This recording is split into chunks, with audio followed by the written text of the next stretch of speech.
আসসালামু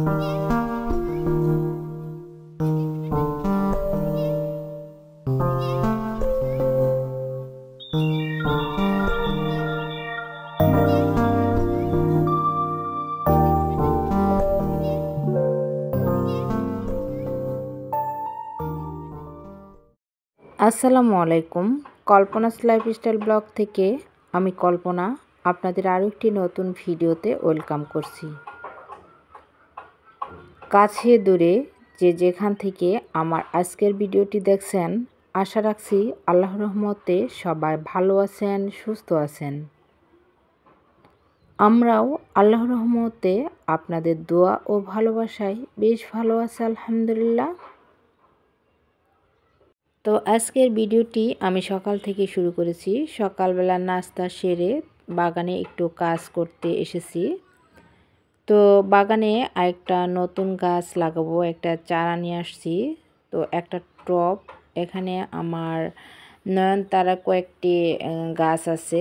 তো একটা গাছ আমি এখান থেকে তুলে ফেললাম, কারণ এটা অনেক দিন হয়ে গেছে, এখানে আর ফুল ফুটতেছে না।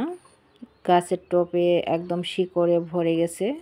তো এই গাছটা আমি কেটে দিয়ে মাটিগুলো একটু ঢেলে নিলাম। তারপর মাটিটা একটু স্যাঁতসেঁতে ভেজা ভাব, তো তার জন্যই আমি রোদের সাইডটাতে মাটিগুলো একটু শুকাতে দিলাম। যখন শুকিয়ে যাবে তখন এই টবটাতেই এই যে স্নেক প্ল্যান্টের একটা চারা নিয়ে আসছি, বাড়ি থেকে নিয়ে আসছিলাম এই চারাটা, তো তখন লাগিয়ে দেবো।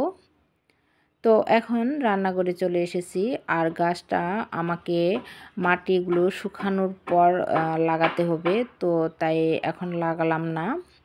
তো পরে কিন্তু রামেশার বাবাই গাছটা লাগিয়ে দিয়েছে, আমার আর কষ্ট করতে হয় নাই। তো যাই হোক, বারান্দার কাজ শেষ করে এখন আমি রান্নাঘরে চলে এসেছি। আর এটা হচ্ছে শুক্রবারের ভিডিও।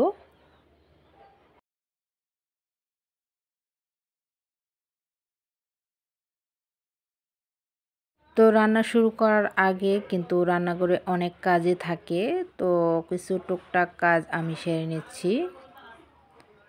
আর এদিক দিয়ে কিন্তু আমি মাছ মাংসটা আগেই ভিজিয়ে রেখেছি, যেহেতু শীতের দিন, তো মাছ মাংস অনেকটাই কিন্তু বরফ হয়ে থাকে, এগুলো কিন্তু অনেক আগেই ভিজিয়ে রাখতে হয়। তো মাছ মাংসটা ভিজিয়ে রেখে এখন আমি একটু রান্নাঘরের কাজ সেরে নিচ্ছি। এখানে কিছু ডিম নিয়ে আসা হয়েছিল, ডিমগুলো আমি ক্লিন করে নিচ্ছি।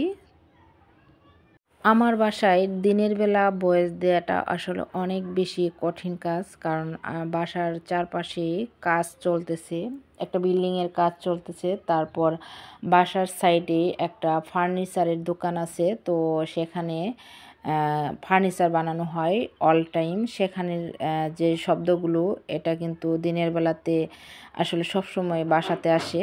তার জন্য কিন্তু দিনের বেলা ভয়েস দিতে অনেক বেশি সমস্যা হয় এবং ভিডিওতে অনেক শব্দ আসে।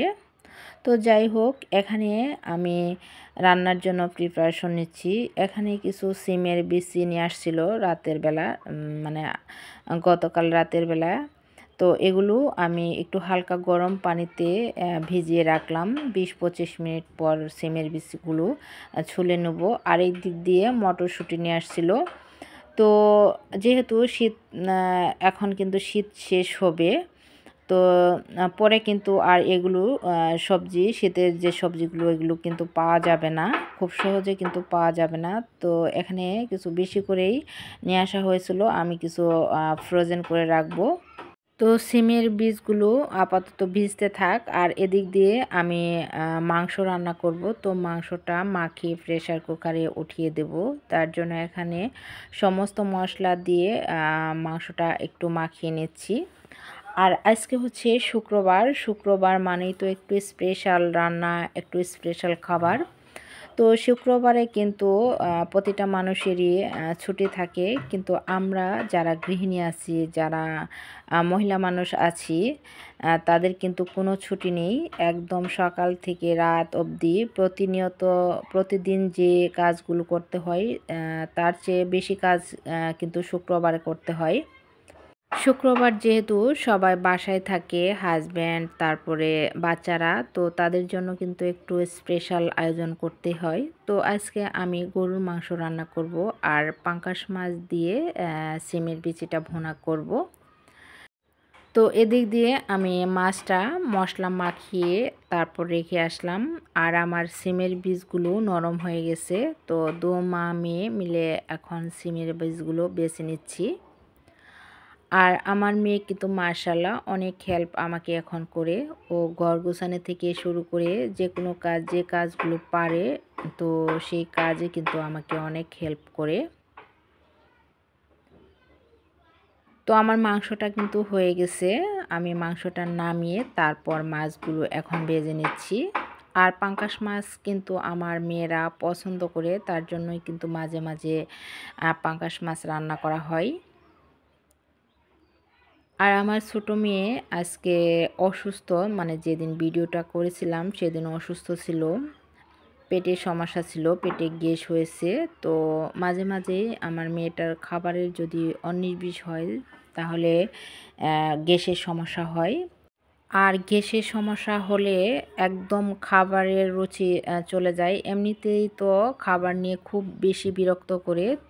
আর এর মধ্যে যদি কোনো অসুখ বিসুখ হয় তাহলে তো কোনো কথাই নাই, খাবার একদমই খেতে চায় না। তো আপনাদের সাথে কথা বলতে বলতে কিন্তু আমার রান্নাগুলো প্রায় হয়ে গেছে। এখন আমি এই যে মাছ ভুনাটা করে নেব। তো এর মধ্যে একটু পাকা টমেটো দিয়ে নিলাম আর একটা আলু কেটে দিয়েছি। তো মেয়েরা যেহেতু একটু আলু খেতে চায় মাঝে মাঝে, এখানে আমি সব মশলাগুলো দিয়ে তারপর আলুটা একটু ভালো করে কষিয়ে নিলাম। আর এখন সিমের বীজগুলো দিয়ে নিলাম। সিমের বীজের যে একটা গন্ধ, এটা কিন্তু আসলে আমি সহ্য করতে পারি না। আর এই গন্ধটা কিভাবে যাবে, কারোর যদি কোনো টিপস জানা থাকে অবশ্যই কিন্তু কমেন্টস করে জানাবেন। শেষ পর্যায়ে আমি একটু ধনেপাতা দিয়ে নিলাম। আর এখানে আমি বেগুন ভাজি করে নিয়েছি অফ ক্যামেরায়। আমার রান্নাবান্না শেষ। এই রান্নাগুলো কিন্তু আমি বিকাল থেকে শুরু করেছিলাম রাতের জন্য, যেহেতু বললাম না বাবু অসুস্থ ছিল, তো সেদিন সকালবেলা আর কোনো কাজ করতে পারিনি। তো এখন আমরা মা মেয়ে খেয়ে নিচ্ছি। আর রামিসার বাবাকে ডাকাডাকি করছি। তো তাকে ডাকতে ডাকতে কিন্তু আমাদের মা মেয়ের খাবার অর্ধেক শেষ হয়ে যাবে। আর ভিডিওটি আমি এখানেই শেষ করব। আল্লাহ হাফেজ, আসসালামু আলাইকুম।